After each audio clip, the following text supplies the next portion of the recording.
Hit that 2 Samuel chapter 12. Y'all, and then we'll move up a little bit to get some more understanding. Start about 18.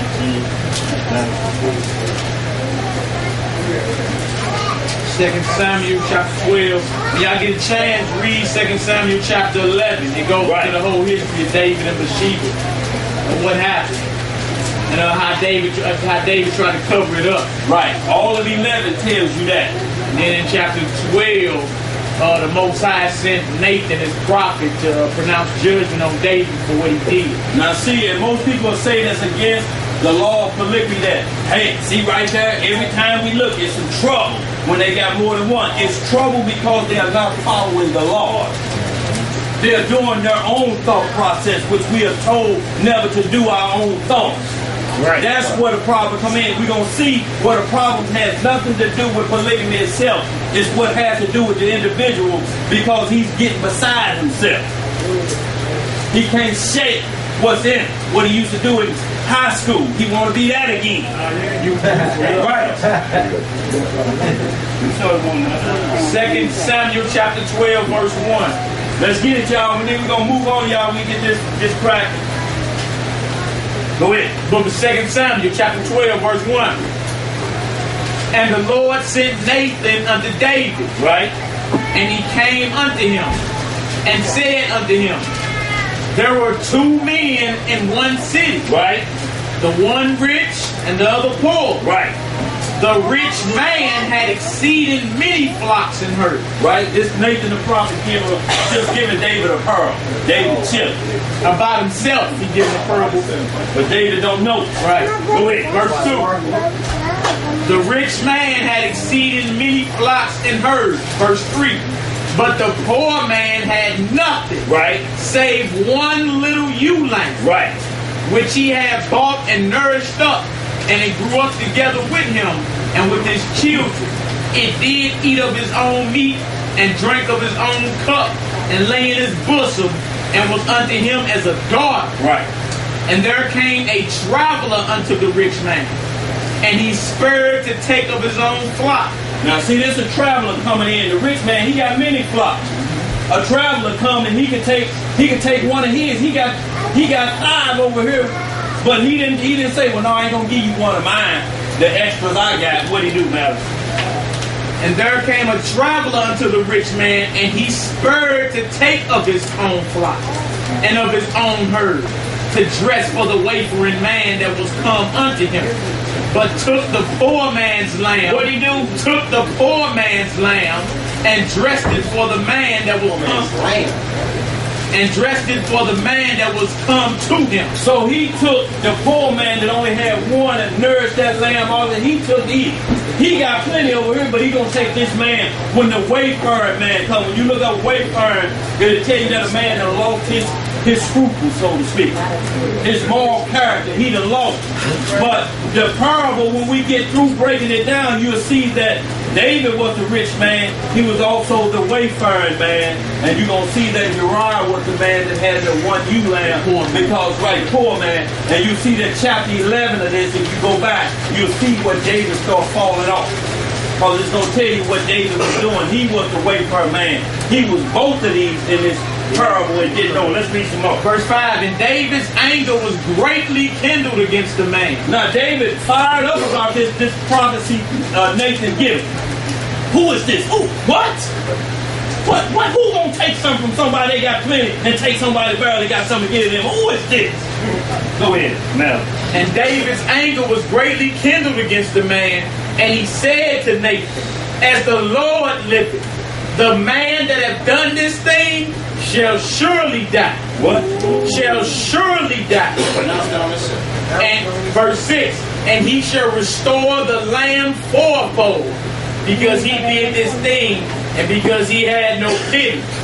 Verse 7, and Nathan said to David, thou art the man. Thus saith the Lord God of Israel, I anointed thee king over Israel, and I delivered thee out of the hand of Saul. Right. And I gave thee thy master's house, right, and thy master's wives. How many is that? More than one. Okay. And thy master's wives into thy bosom, and gave thee the house of Israel and of Judah. And if that had been too little, I would moreover have given unto thee such and such things. So the Most High said, look, I gave you 3 wives legal. I gave you more than that. I gave you everything. And if you needed more, I would have gave you more. But what you just did here, wicked, is wicked. This ain't had nothing to do with the doctrine of polygamy. This has to do with the fact that a man couldn't get enough. Now, a lot of people say, well, this was happening with sin. That's why we don't teach you should drink. 1 beer could lead to alcoholism, right? That's what the Jehovah's Witness teach. 1 drink away from being with a pea stain in the front, sleeping at the liquor store. Well, what else would do that? Because we got gluttony. Right. So 1 ho-ho on the other side of midnight watching a movie could lead to what? Your whole body out of control and blood pressure up the whole 9 because you're glutton. You're eating late at night and you're going to lay down on it.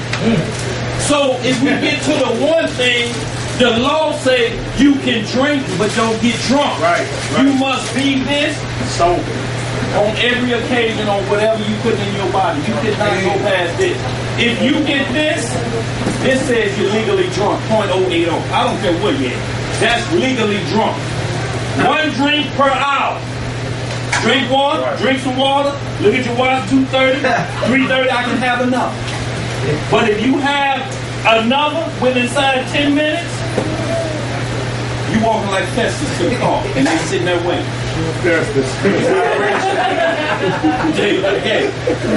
Most High said do everything in moderation, but be sober. I don't care if you on medication and make you sleepy, then you're still not sober. I don't care because it's legalized prescription. The girl just killed her kids and run over the tree downtown, was past the limit. She was intoxicated with that medicine. Pharmaceuticals, which is witchcraft. When you get dependent on that to leave. It's one thing you got to take it to keep yourself balanced, but it's another when you just start popping them and depending on them for life. And don't do nothing to take. You wasn't born with that medication, so you don't have to be on it your whole life. You got to study and understand yourself to get yourself off of that. Understand what triggered these problems. Why do I keep on eating these greens with a ham hock in it big as a football? Why? Because I got my medicine in the cabinet in there. I'm going to take it after I do. Sounds like some Galatians 5:9 to me. A little left. A whole lump. Right? That's what we're talking about, y'all. There's no excuse according to the script. These medications make you not do the diet correctly because they're saying if you're going to have some problems with it, you keep eating it, just take this. Well, that takes control of your body and stops other bodily functions from that. Because every one of them has a side effect. You take high blood pressure medicine because you are in danger of a heart attack, right? Take high blood pressure medicine. Well, high blood pressure medicine then causes a problem because it puts so much toxin in you that you now got to have a water pill. Well, no, it makes you go all the time. So it toxins you up. Then you have to take a water pill, which flushes the toxins of the high blood pressure medicine out. But along with the water pill flushing that out, it flushes out potassium. Right. So you can't live with potassium because without potassium, it does the same thing as high blood pressure. It cramps the heart. No potassium, you cramp. If your heart do this, you in some trouble. So you're trying to get fixed for a heart attack, but the medicine gonna give you a heart attack unless you continue to do it. So now you got to take another potassium tablet because of the water pill. Now the potassium tablet make your arm do like this. Now you got to get a tablet for that. Well, when that stop, then that tablet give you an oily discharge.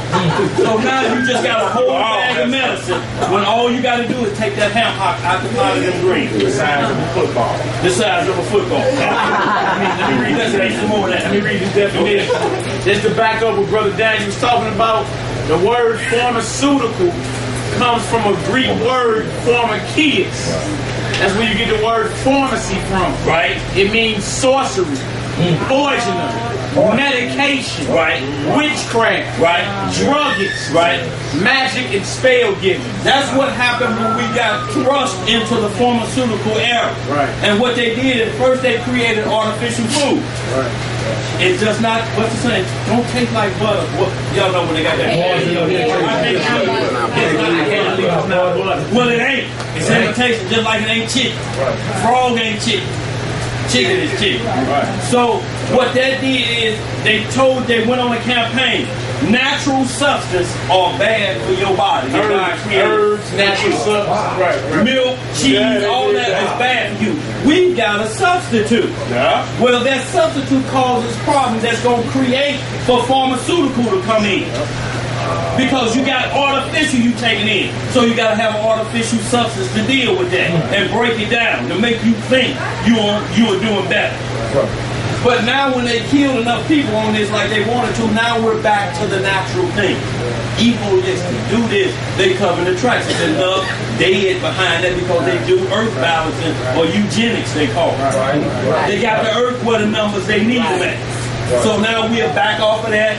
Every time you look up 5 years later, you taking Fen-Phen, Cole, Brown, and Proven. They got millions of dollars off selling dope. That's all they do. The pharmaceuticals, health insurance, they in cahoots. They selling dope. Like bro say, 5 years later, not even 5 years later. Right. A year later, have you know anybody that took this? Call this number. All right. Like they done made about $1 trillion off this little drug they done sold. They so cold that they put the name together. Food and drugs. And drugs, absolutely, administration. So we control, and now if you tell somebody to get on this natural substance, yeah, give me a cup. It's the real one. If you tell somebody, okay, why don't you try this right here? Try this natural substance, St. John's wort or something. If you are saying that this is for a disease, the government will lock you up because you don't have a patent to recommend this to heal a disease. And what we're talking about is disease. If you follow the law, you will have ease in your life. If you don't follow the law, it'll be dis-ease or disease.